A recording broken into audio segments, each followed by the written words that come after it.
This is a book club room. Are you ready for page 68? Yeah, right.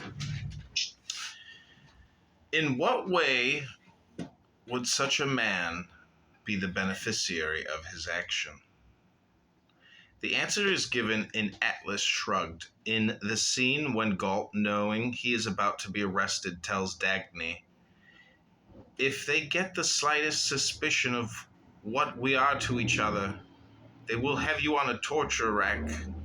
I mean physical torture. Before my eyes in less than a week. I'm not going to wait for that. At the first mention of a threat to you, I will kill M-word and stop them right there. I don't have to tell you that if I do it, it won't be an act of self-sacrifice. I do not care to live on their terms. I do not care to obey them. I do not care to see you enduring a drawn-out murder. There will be no values for me to seek after that, and I do not care to exist without values.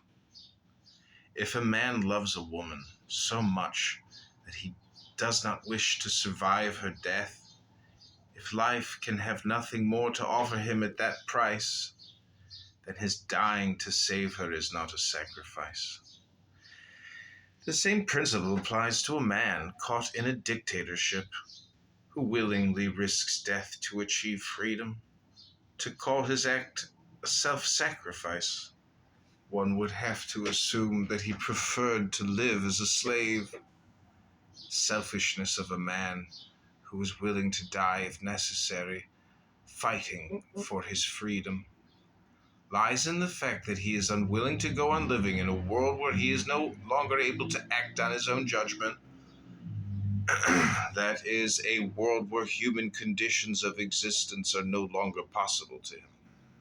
The selfishness or unselfishness of an action is to be determined objectively. It is not determined by the feelings of the person who acts. Just as feelings are not a tool of cognition, so they are not a criterion in ethics.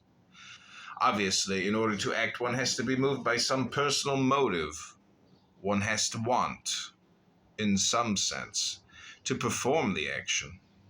The issue of an action's selfishness or unselfishness depends not on whether or not one wants to perform it, but on why one wants to perform it. By what standard was the